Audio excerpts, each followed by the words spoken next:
Bien, y tal como lo anuncié, se encuentra con nosotros el congresista del APRA, además Jorge del Castillo, a quien queremos agradecerle haberse dado cita y atender este llamado. Bienvenido, después de mucho tiempo nos encontramos. Encantado. Bien, vamos primero con la nota que hemos abierto y que, en definitiva, el hecho del presupuesto que el Congreso destina para ciertas compras. La semana pasada se hablaba de televisores, frigobares, deshumedecedores y todo el tema de estas compras que causan conmoción social porque la gente dice que es un despilfarro de dinero, una compra circunstancialmente rara a puertas del Mundial. ¿Qué opina usted precisamente de eso? Me imagino que debe ser una compra que viene de antes, lo que pasa es que termina esta etapa, pero eso es bien fácil, se corta la compra y se acabó. ¿Cuál es la necesidad de televisores? A mí mismo me han querido endilgar un televisor que yo no he pedido ni nada por el estilo, ya se aclaró. Lo vi desmintiendo, ¿no? Menos ese mal que se requerimiento, aclaró, sí. que aceptaron la aclaración. Pero ya ve usted, eso es como tú la llevas mientras yo hago esto, ¿no? Bueno, creo que estas cosas más llaman la atención, más es una cuestión de fuertes percepciones negativas, ¿no es cierto? Flores, computadoras, televisores, que son muy malos, sin ninguna duda, según cómo se presenten. Pero, mientras tanto, los temas gruesos del país quedan completamente distraídos. Eso, ¿no es, cierto? eso o sea, es cierto. El tema de las cooperativas ya pasó. En lugar de que seguir la presión para sacar esa ley, no, ya pasó. Entonces, por ejemplo, los lotes petroleros, que se han rescindido las concesiones. El mismo tema de los combustibles. Es un tema importante porque, por ejemplo, el presidente ante las preguntas reconoce en el Cusco subió un sol. Fíjese, la gasolina era 97 octanos y 98 octanos, ha bajado en el selectivo consumo, se lo han bajado 2 centavos, pero igual ha subido un sol. Claro, ¿no? Y son pocas las personas que utilizan 97 y 98. La rotación es con otro Pero lo que yo quiero explicar es lo siguiente. ¿Por qué si a ese le bajan el impuesto también sube? ¿No? ¿Me entiende? Porque fíjese, la paradoja es la siguiente. A las gasolinas baratas les han subido más el impuesto. Y a las gasolinas caras se los han bajado. Pero los dos suben un sol. Ahora, lo contradictorio también es que pese a esta evaluación y a que queda demostrado que el aumento es de un sol, el ministro parece no apoyar la decisión del presidente Martín Vizcarra de poder evaluar este reajuste. Él se ratifica con que no va a retroceder precisamente con este aumento. A ver, pero esto tiene una explicación que hay que darle a la gente para que pueda entender algunas medidas. ¿Y por qué? No significa que yo esté de acuerdo con cómo se han hecho esas cosas, porque podrían tocarse y de hecho hay otras fuentes de nuevos ciudadanos o empresas que deben pagar impuestos y no los mismos o subir los impuestos que afectan más a la gente pobre. Si usted sube el petróleo, 40 centavos, está moviendo todo el costo del transporte urbano y del transporte de carga. Entonces, cuando mañana suban los alimentos, ya sabemos la causa. Pero hay una causa anterior a eso. Cuando el APRA salió del gobierno, el gasto corriente, o sea, de sueldos y otro tipo de cosas, era 23.000 millones. Hoy día es 61.000 millones. 3 veces más. Casi el triple. Y la recaudación ha bajado 30.000 millones. O sea, mientras el gasto corriente ha subido 38.000, el ingreso ha bajado 30.000. O sea, tenemos un hueco de 30 y tantos mil millones por año.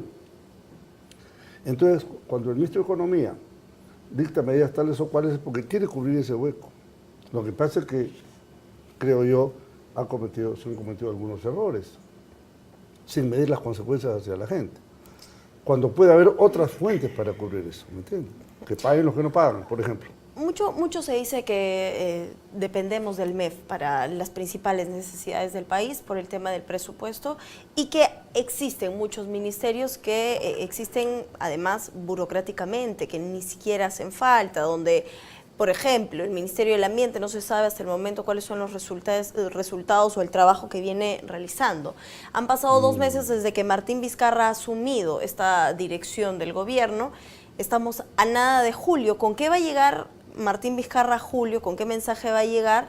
si se trataba de que más que palabras bonitas a través de un discurso que le dé calma al pueblo, pueda tener un proyecto en armonía y comprobable en el tiempo, prudentemente hasta julio, ¿no? Bueno, pero eso pasa, entre otras cosas, por lo que le acabo de decir, cerrar la brecha. Si en su casa, ¿no?, a usted le suben los gastos y le bajan el sueldo y le dejan un hueco, ¿cómo hace? Entonces tiene que buscarse un trabajo adicional o algo por el estilo para cubrir ese hueco. Creo que esa es una primera responsabilidad que hay que hacer, si no, tú no puedes, porque por ahí piden aumento de los trabajadores, que los del CAS pasen a 728, que esto de aquí, o sea, una serie de derechos que son válidos, completamente válidos, pero la brecha va creciendo, ¿no? Entonces, el manejo responsable del Estado es una primera cuestión que hay que decirla con todas sus letras. Yo también podría venir acá con gran demagogia y decirle, sí, todo me parece mal. No, hay que actuar con serenidad y con responsabilidad, porque no hay lonche gratis. Si tú repartes plata que no tienes, eso se llama inflación. Entonces, y eso es peor todavía. Entonces, no hay que caer en eso. Entonces, aquí lo que se trata es más bien, yo creo que interesarse y entiendo que puede funcionar en que se busquen impuestos de nuevas áreas, ¿no? Nosotros le hemos planteado al gobierno lo siguiente, solamente un ejemplo le voy a dar. Si una empresa viene acá y es dueña de un yacimiento minero, ¿no?, y descubre que hay oro, por ejemplo, entonces va a esa empresa a la bolsa de Nueva York y vende su empresa, y la vende en millones, 1.000 millones, 2.000 millones, 3.000 millones. Y eso no paga un sol de impuestos al Perú, pese a que lo que está vendiendo es un recurso natural que está en el subsuelo peruano. Entonces le hemos dicho al ministro, ¿y por qué no cobra esto? Entonces el ministro ya aceptó, y posiblemente cuando se den las facultades, y si no se la dan, yo mismo presentaré un proyecto de ley para que se aplique eso. Es una propuesta que hemos hecho, que la aceptó el otro día el ministro de Economía, y eso nos daría millones, sin necesidad de estarle tocando el bolsillo a la gente del pueblo.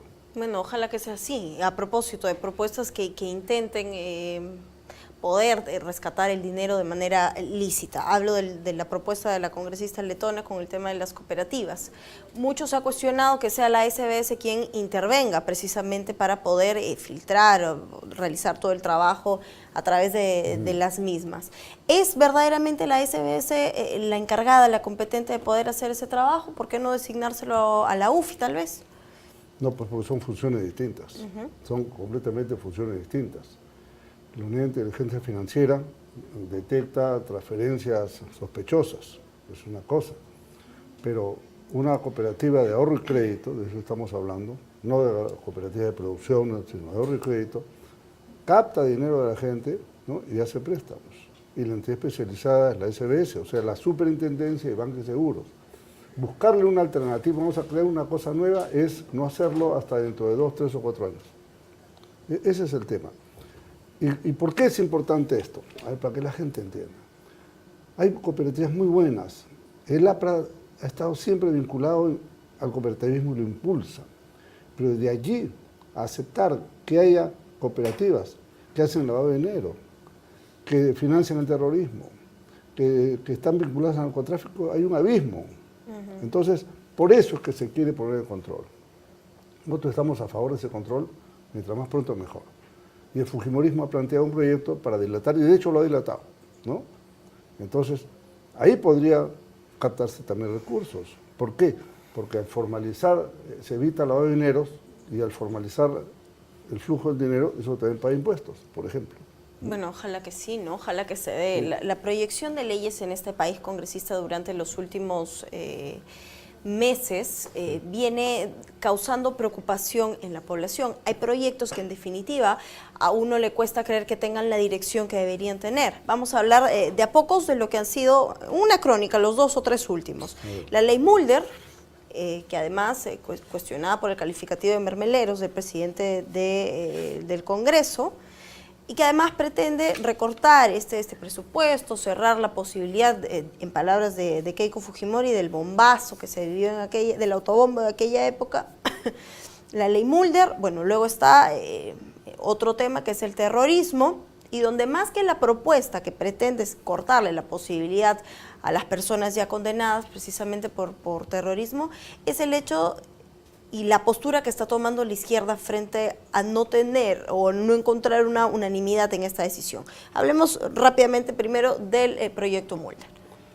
Bueno, yo de primer ministro firmé una ley para regular la publicidad del Estado. Y me parece que esa ley debe perfeccionarse. Regular, por ejemplo, para que no haya autobombo, para que no se concentre en un solo medio de comunicación, para que, yo qué sé, no se gasten cosas sin tonzas, ¿no? Por ejemplo, una cosa es que Sedapal haga autobombos, soy la mejor empresa de agua del Perú, pero que no es la única, ¿no? En Lima. Sí. Y otra cosa es que ponga un aviso de servicios públicos, por si acaso vecinos vamos a cerrar el agua en Surco de tal hora a tal hora a tal día, ¿no es cierto? Son dos cosas distintas. Para eso es la regulación. Yo no estoy de acuerdo con la prohibición. Porque la prohibición, entonces, Sedapal no podría poner el aviso de servicio público. Limita a otro tipo ¿no? de derechos, ¿no? El de la información. Vas a decir que lo puedes poner en internet, sí, pero no todos miran internet, sí. ¿no? Te enteras cuando ya pasó, te sorprende el corte del agua, o avisos de, yo qué sé, de salud, de educación, convocatorias. Entonces, una cosa es la prohibición, y creo que el señor Galarreta, con su expresión, eso de que la ley antimermelada mató la iniciativa, sí. que de paso viene observada por el Ejecutivo, ¿no? Un error. En cuanto al tema de las opciones laborales del terrorismo, bueno, que busquen en cualquier lugar, pero menos en el Estado, porque ellos quisieron destruir el Estado. Ellos mataron a gente que representaba al Estado y ahora quieren trabajar del Estado, viviendo el Estado. Eso es inaceptable. Ya, con la congresista Foronda, ella abrió la posibilidad de que eso se dé. Y los peruanos estamos ofendidos porque cuesta creer que con los aportes de contribuyentes se haya pagado el sueldo de esta asesora, Nancy, bueno, que ya era está... nada menos que la que cuidaba las cárceles del pueblo, donde tuvieron secuestrado por meses a muchísimas personas y después inclusive mataron a algunos. Yo lo que quiero llegar con esto es precisamente a los argumentos que utilizan ciertos representantes de la izquierda para tocar el tema de la concertación. El congresista Tubto, para él, liberar a Abimael Guzmán es verdaderamente crear la reconciliación en este país. El congresista Apaza, ¿cuántas veces ha tenido comentarios desatinados en cuanto a los comandos Chavín de Huántar y todo el tema? Verdaderamente a lo que quiero llegar, y lo puede explicar muy bien a usted, al ciudadano que en este momento nos está viendo, es el hecho de que esto no rompe ningún orden constitucional. Y lo digo por la colisión de derechos que hay, porque precisamente si nosotros queremos honrarle memoria al pasado y estamos apostando por literalmente con la Constitución que pretende esta reinserción social de aquellas personas que cumplan una condena, y está por otro lado el tema de limitamos verdaderamente el derecho laboral a una persona por no trabajar en lugares estratégicos del Estado. Fíjese, yo creo que el derecho de uno acaba cuando empieza el derecho de los demás. Es un derecho superior aquí, ¿no? Y el derecho es a la existencia del Estado mismo. Si una persona atenta contra la existencia del Estado y los derechos humanos de los demás, ¿no? Y si ha sido partícipe de una organización, no digo solamente criminal, sino terrorista, que ha querido destruir ese Estado, pues no tiene derecho a pretender aspirar en esas circunstancias.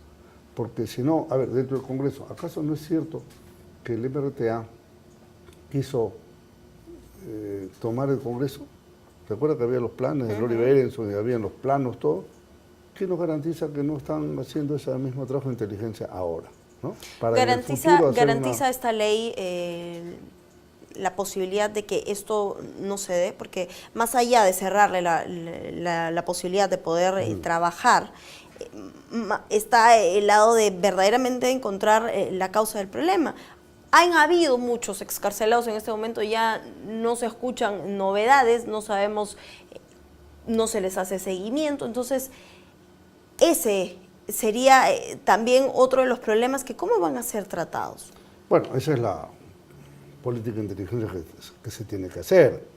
Usted podrá comprender que si se hace, tiene que hacerse con la mayor discreción. Sí. Porque si no es materia también de, están violando mis derechos, me están siguiendo, no me dejan hacer, pero el Estado tiene todo el derecho a tener supervisado a cierta gente, ¿no? Pues si no hacen lo que le da la gana y se meten, usted ha visto, arman una marcha y se meten en el 1 de mayo, hacen su marcha por donde quieren. Y eso es esta etapa. Vamos a ver qué pasa más adelante. Ellos pueden estar haciendo actos preparatorios para futuros delitos.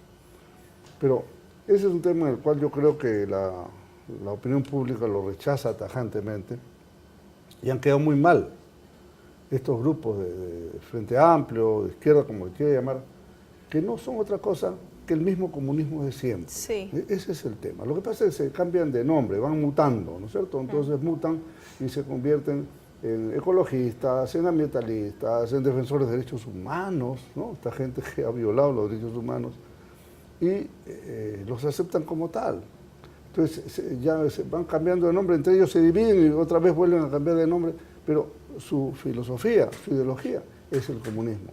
Y Sendero Luminoso y la MRTA eran grupos comunistas, todos son primos hermanos. Entonces no aprenden, porque en la época del terrorismo los justificaban. Decían que era porque estaban defendiendo a los pobres hasta que los mataron ellos mismos, ¿no? Y convalidaban de cierta forma el actuar criminal de esta gente. Yo lamento que haya gente que siga en esa idea y lamentablemente en el Congreso hay personas que tienen ese pensamiento. A eso se suma que el Minedu le va a dar de baja aproximadamente 800 maestros por el mismo problema y se anuncia una marcha. Pedro Castillo ha anunciado una marcha en 15 días. ¿Cómo respuesta, cree usted, a esta decisión también o porque no se está cumpliendo con...? No, todo lo mezclan, sí. Todo lo mezclan. Está entre el debate del pliego y eso, entonces, pero al final están, porque saben que eso es parte de su base, ¿no? Que pueden salir del magisterio. Y el tema es el siguiente: ¿podemos a nuestros niños dejarlos en manos de gente que tiene una ideología violentista? Ese es el tema, esa es la pregunta, ¿no? ¿A usted le gustaría que su hijo tenga de profesor a un tipo que ha puesto bombas, ha matado gente o ha sido parte de una organización criminal de esa naturaleza? Yo supongo que no. Bien, vamos a dejar ese tema ahí porque vamos a hablar un poquito también de lo que viene siendo este proceso de desafuero político a los congresistas Ramírez, al congresista Kenji Fujimori y al congresista Bienvenido Ramírez. Ya eso es la crónica de una muerte anunciada, ¿cree usted? El resultado debe ser el desafuero político. Mucho se habla de que Keiko está tras esta estrategia y tal. Kenji Fujimori en los últimos días ha atribuido la culpa a su hermana y además responde a una mala maniobra que él hizo cuando pudo ser presidente del Congreso y delega a Luz Salgado y todo el tema. ¿Qué pasó ahí? Sus problemas internos de elección no lo sé, él tenía, supongo, el derecho por ser el más votado, pero lo concedió. Aquí hay dos temas. Ellos tienen una acusación por delito y hay otra acusación por infracción constitucional que no es delito, ¿no? Entonces, en la de delito nosotros hemos votado a favor porque tiene que investigarse, procesarse, seguirse y concluirse, ¿no? Cohecho, tráfico de influencias. Pero en la parte que es infracción constitucional, allí hay un tema muy complicado. Por ejemplo, le voy a leer el artículo que dicen ellos que el fujimorismo acusa que ha transgredido. Dice, artículo 43 de la Constitución, Estado Democrático de Derecho, o sea, el Perú, ¿no? Estado Democrático de Derecho, forma de gobierno. La República del Perú es democrática, social, independiente y soberana. El Estado es uno indivisible. Su gobierno es unitario, representativo, descentralizado y se organiza según el principio de la separación de poderes. ¿Dónde está la violación? ¿Dónde está? 44. Deberes del Estado. Son deberes primordiales del Estado: defender la soberanía nacional, garantizar la plena vigencia de los derechos humanos, proteger a la población de las amenazas contra su seguridad y promover el bienestar general que se fundamenta en la justicia, en el desarrollo integral y equilibrado de la nación. ¿Dónde está la infracción? ¿Me entiende? O sea, uno con eso lo cambiaría un poco la dirección de este proceso. Así. O sea, yo puedo entender que haya gente que le tiene bronca a Kenji, que quiere votar, hizo mal, por supuesto que hizo mal, por eso nosotros votamos a favor de la figura delictiva. Pero infracción constitucional, por artículos que no tienen nada que ver, que no aplican en nada. Ejercicio del poder del Estado. El poder del Estado emana del pueblo. Quienes lo ejercen lo hacen con las limitaciones y responsabilidades que la Constitución y las leyes establecen. ¿Dónde está la infracción constitucional? Entonces, como usted ve, eso no aplica. Pero lo quieren hacer y imponen su mayoría de votos. Entonces, poner este precedente, el día de mañana a cualquiera, sea presidente de la República o lo que sea, le pueden decir, oye, usted no saludó a la bandera apropiadamente, por tanto ha faltado respeto al Estado, infracción constitucional fuera de su cargo. ¿Le parece? Estoy llevando a la exageración del tema, pero, sí. pero ellos también están llevando a la exageración del tema. Eso no aplica ni una palabra. Constitucionalmente no es viable, entonces. No es viable. Pero, como tienen los votos, lo y han hecho además así, el problema, ¿no? congresista, es, como dice el dicho, Dios perdona el pecado, pero no el escándalo. Y esto ha sido un escándalo. Mamani dándosele de héroe nacional con este destape y todo. Además, si esto fue una infracción constitucional, en la época del Fujimorismo y Montesinos, que ahí sí compraban los... Imagínense. ¿no? Con dinero contante y sonante, ¿qué cosas los hubiéramos sacado a todos? ¿Ah? Terrible. Ah, bueno. Terrible.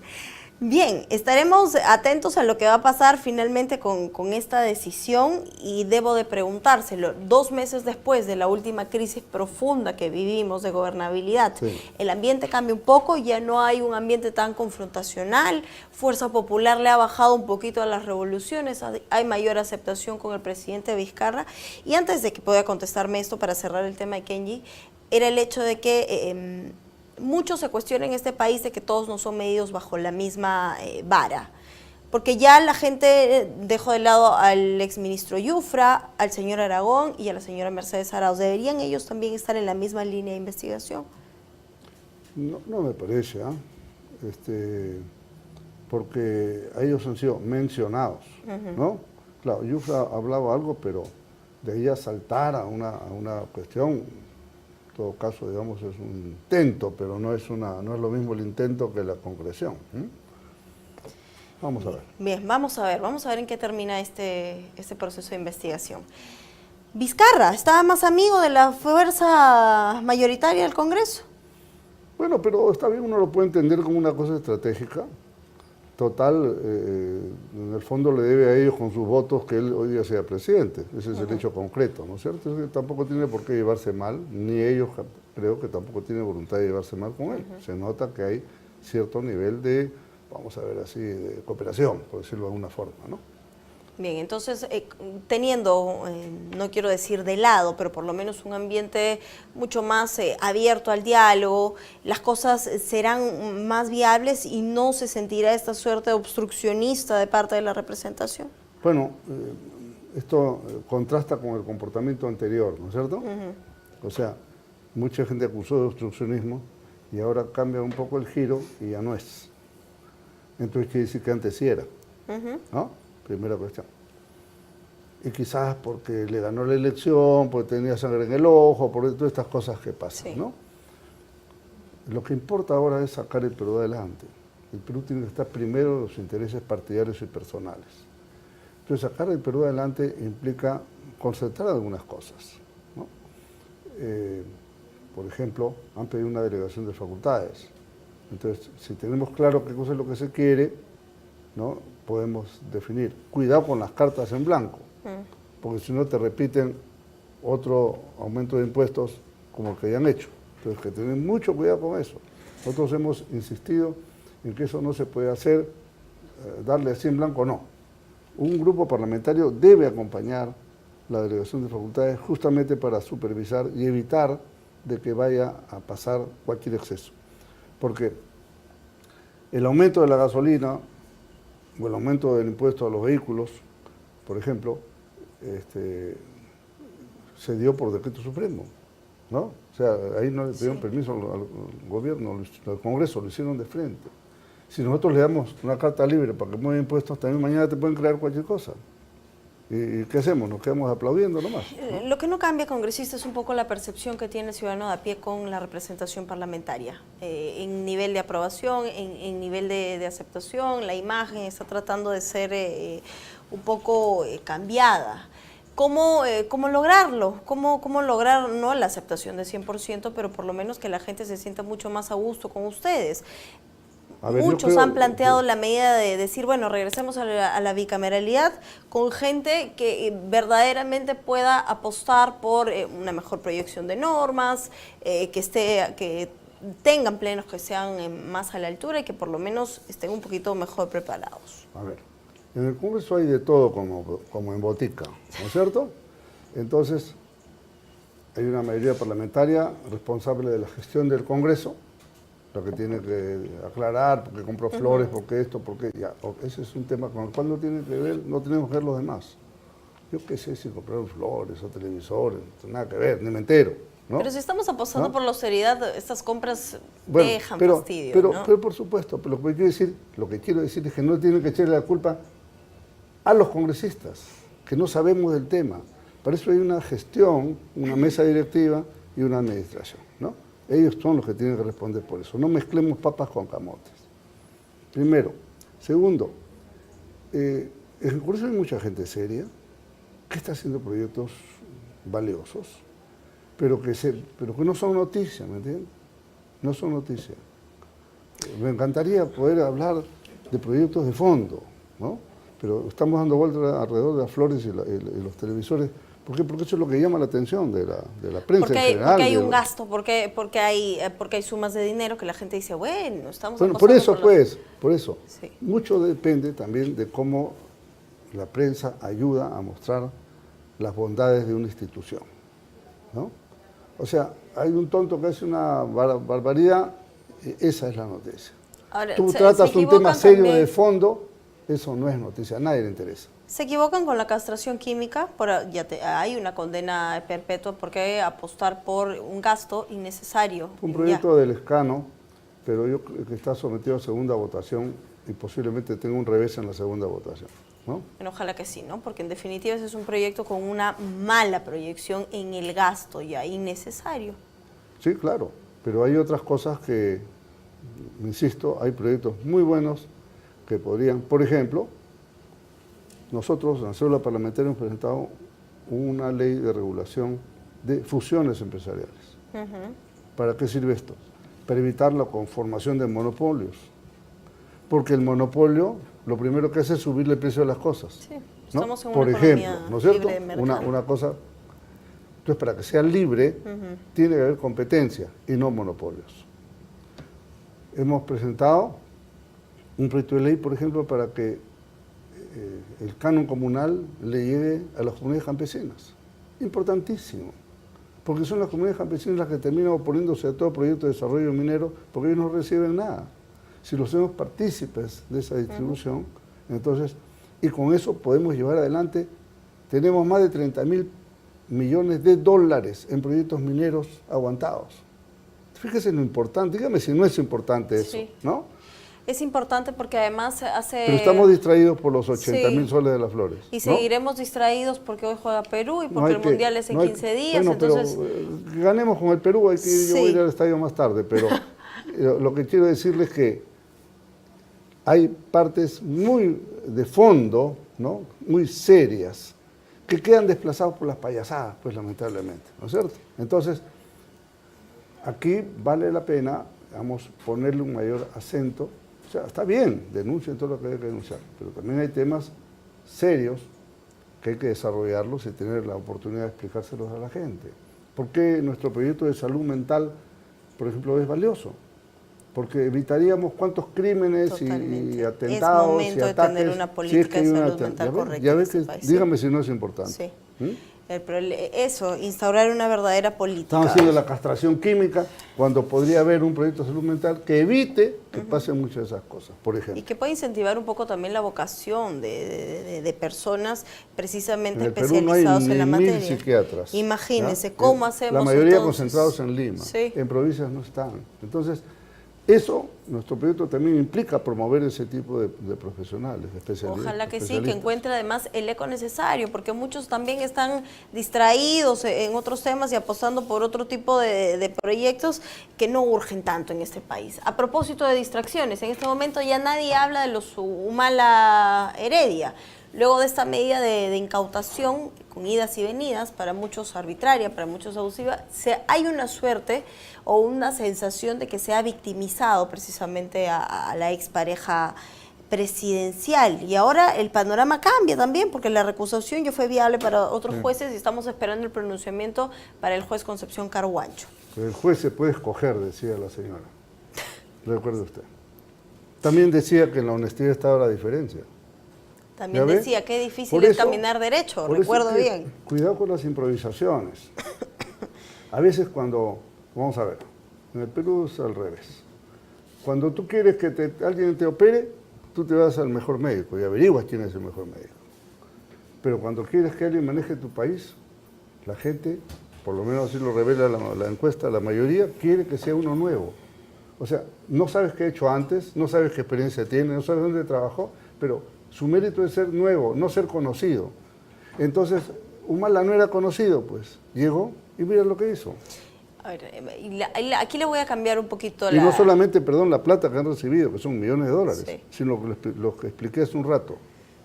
30.000 millones de soles menos de recaudación, 38.000 millones más de gasto. Usted hace un momento dijo, hay un exceso de burocracia. Bueno, eso representa 400.000 puestos de trabajo en el Estado, no en el sector privado, en el Estado, o sea, burocracia. Se puede necesitar algo de eso, pero 400.000. ¿Para usted es un error apostar entonces por figuras nuevas que aporten a esta renovación política? Es que usted tiene por ejemplo, Cornejo y Urresti van de camino a la contienda municipal y regional. Yo lo que he puesto, sin mencionar nombres, porque no quiero ni alabar ni ofender a nadie, lo que creo es que la gente tiene que averiguar por quién está votando. Formarse. ¿No es cierto? Porque es nuevo, entonces voto por él, porque ese es el mérito. No lo conozco. Entonces, como no lo conozco, ¿y por qué no cuando te operas, por qué no eliges al médico que no conoces también? No. ¿Por qué tu vida sí la garantizas y la vida del país no? Ese es el tema. Bueno, entonces estamos de camino a octubre. El 9 de octubre se decidirán en comicios municipales y regionales y esperemos que usted vote con convicción y con información, que es lo importante. Congresista, algo con lo que quiera cerrar esta entrevista, ¿cuál es la consigna que hay por hacer? La lista de prioridades es larga. Sí, yo creo que el tema económico es vital en el país, me parece que es vital, porque si nosotros movemos la rueda de la economía, y se genera confianza y vienen inversiones, se crean puestos de trabajo automáticamente. Creo que esa es la ecuación que hay que impulsar y hay que entender, y eso se hace en unidad del país, ¿no? ¿Y hace bien Vizcarra por apostar por proyectos grandes? Su sueño es terminar los proyectos que no se han podido cumplir. Bueno, me parece bien, porque la continuidad es una de las cosas que se afecta cuando hay un cambio de gobierno. Creo que hay proyectos que tienen que continuar, que están a medio hacer. La gente dice, oye, vamos a parar este tema. Sí, pues, pero ya está avanzado 60%, ¿cómo haces tú para pararlo? O sea, no solamente pierdes una obra que queda ahí trunca, sino que tienes responsabilidades económicas, porque después el contratista te hace un juicio porque le paraste, ¿entiendes? O sea, en definitiva, pese a que no hay productividad, se lo digo por Talara, por ejemplo. Sí, claro, pero Talara hay que seguir con lo mismo. 60%, ¿cómo haces con Talara? O sea, ya hay como 3.000 millones de dólares metidos ahí. ¿Qué haces? Uy, no, qué fuerte. ¿No? No es un ramo de flores, ¿no? Es 3.000 millones de dólares de una cosa que cuesta como 5.000. Entonces, yo pienso que no debió hacerse nunca. Pero si ya estás en un avance, ¿cómo lo paras? ¿Y cuál sería la consecuencia legal de pararlo? No hay sino que cumplir con los compromisos en todo caso. Hay que raciocinar, ¿me entiendes? No es tan fácil decir, ¿por qué lo hace? ¿Por qué no lo paran? Bueno, ya está pues. No se puede por razones, porque además el impacto de romper un contrato no solamente es contraproducente con esa empresa, sino tú creas un sistema de desconfianza, ¿no? En el Perú los contratos no se respetan, por tanto ya no invierto en el Perú, me voy a Colombia, me voy a Chile, me voy a Brasil, a donde sea. Pero al Perú no voy porque no tengo garantías. Ojo, eso se llama estabilidad jurídica. Eso es cuando se trata con seriedad la política, estas cosas se respetan. Cuando se hace con irresponsabilidad, se lanza cualquier cosa y después de unos años viene un juicio contra el Perú, que de repente no lo paga ese gobierno, lo paga el siguiente. Pero en el fondo lo pagamos todos los peruanos. y sale más cara la lavada que la camisa. En todo caso, debemos cerrar con los compromisos que están asumidos y podríamos variar también la modalidad contractual en este país. Adende y licitaciones no son más que negocios por debajo de la mesa que generan cantidades que a uno no le terminan de cuadrar. La Constitución dice que toda obra pública o adquisición se tiene que hacer por concurso público o licitación pública. Si es que la licitación pública no es mala. Lo que pasa es que puede haber un personaje corrupto al medio que cambia las condiciones para favorecer a alguien. Eso se puede evitar con mayor control, con sistemas más establecidos, ¿no es cierto? Y poniendo a la gente idónea. Si es que no tenemos que desaparecer las licitaciones, tenemos que mejorar las licitaciones, que es distinto. Y a raíz de las compras del Congreso hay gente que dice, bueno, Nelson Chac no está haciendo absolutamente nada. ¿Qué tiene que ser eso? ¿Cómo puede saber el señor Nelson Chac de las flores que están comprando en el Congreso? Apenas se entera, interviene, pero hay que ser muy escaso para llegar pues, a conclusiones así, ¿me entenderán? O sea, ¿cómo puede saber, si uno que está en el Congreso no sabe, el Contralor que está en otro lado, tiene que estar pendiente, el Contralor que tiene que controlar proyectos millonarios del Estado, pendiente de las flores? Lo que pasa es que esa es la noticia, ¿me entiendes? Entonces, ¿por qué no cuida las flores? Entonces que descuide, yo qué sé, no sé, la responsabilidad del tema de los lotes petroleros, por ejemplo. Sí. ¿Cuántos millones cree que cuesta eso? Miles de millones, ¿eh? De dólares. Me alcanzo a imaginar. Bueno, vamos a cerrar el tema político ahí y nos vamos con un poquito de fútbol. Usted va a ir al estadio, usted es hincha, además de la selección, siempre lo veo claro. por ahí. ¿Eh?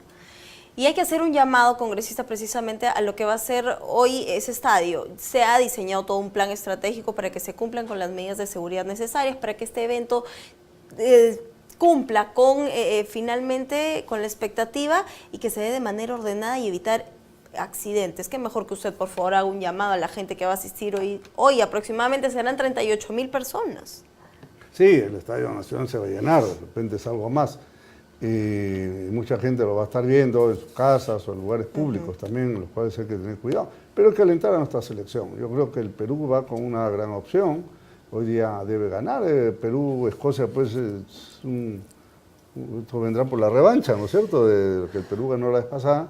Y tenemos que afianzar y respaldar a nuestro equipo. Creo que lo viene haciendo muy bien, ¿no? Muy bien. Y respaldar a la federación, respaldar a Gareca, respaldar a los jugadores. Creo que todo ese conjunto tiene que tener éxito esta noche y éxito después, ya en el campeonato mismo, ¿no? Bien, vamos a estar atentos. Algo que tiene que ver también con Rusia y que viene causando polémica es el presupuesto que se ha destinado para que la Comisión precisamente de Deportes del Canal Nacional viaje. Si estamos apostando por austeridad. No lo sé. Sí. No lo sé, pero la verdad es que no lo sé. No sabía que tenía que viajar el canal del Estado cuando hay canales comerciales que van a hacer la transmisión. Ese es precisamente el escándalo. Pero bueno, congresista, con esto ya me despido y lo dejo en paz. En octubre son los comicios y hay un candidato, Renan Núñez, que está apostando por la precandidatura de Lima y que siente que no encuentra respaldo. ¿Qué pasó con él? ¿Qué pasó no con encuentra respaldo de algunos, no es mi caso. No es su caso, usted sí apoya esa candidatura no, joven. Yo lo que apoyo es lo siguiente, el partido convocó elecciones, se presenta una lista, cumple todos los requisitos, y una vez que cumple todos los requisitos le dicen no vale, eso no entiendo, ¿ya? ¿Y eso responde a qué? ¿A qué se debe? No sé, son decisiones del Tribunal Electoral. Yo no estoy metido en ese tema, como usted comprenderá, pero sí he dicho públicamente, yo lo he conocido, recién yo no lo conocía a Renan Núñez, pero es un joven profesional correcto, ¿no? Entonces de ahí a saltar, a impedir que un grupo de jóvenes con ganas de hacer algo por el partido se les trunque esa opción, no estoy de acuerdo. Bien, vamos a ver qué pasa y qué candidatos presenta el APRA también, ¿no? De camino a octubre. Sí, ha presentado tanto en provincias como en Lima. No es el mejor momento del partido, como comprenderá. Nosotros estamos más bien peleando por la recuperación institucional del partido. ¿En el tiempo lograrán esa recuperación o finalmente se extinguirá? No, por supuesto que se puede hacer. Eso pasa por hacer del partido una institución más sólida, ¿no es cierto?, más democrática, con padrones hechos por RENIEC, con procesos internos electorales controlados por OMPE. Me parece que es fundamental, ¿no? Y de esa manera nosotros podremos tener un partido que funcione en virtud de lo que sus bases van señalando, de manera democrática. Yo estoy de acuerdo con eso, absolutamente. El APRA tiene... Yo ayer estuve en Ayacucho, por ejemplo. El 1 de junio, el viernes, estoy en Quitos. Y ahí están nuestros compañeros, está nuestra gente, con mucha mística, con muchas ganas de hacer las cosas. Y creo que, por ejemplo, nuestros candidatos en diversas partes del país podrán mostrar una experiencia política que no tienen otros, que son justamente las caras nuevas, esos que no conocemos, esos son candidatos, los eligen y después es un desastre, se llevan el santo y la limosna. Todos los que están acusados de hechos de corrupción, no hay nadie de partidos políticos, fíjese bien. Son nuevos. Los parlamentarios que están en problemas no son de partidos políticos, son de esta avalancha improvisada, que vino con Toledo, que vino ahora con Fujimori, ¿o no? Bien, habrá que seguir en la línea de investigación y en la línea de ir perfilando esta terna con lo que va a ser octubre, donde usted va a tener la oportunidad de elegir nuevamente a las autoridades municipales y regionales. Congresista, muchas gracias. No, encantado, muchas gracias. Gracias por haber atendido nuestro llamado.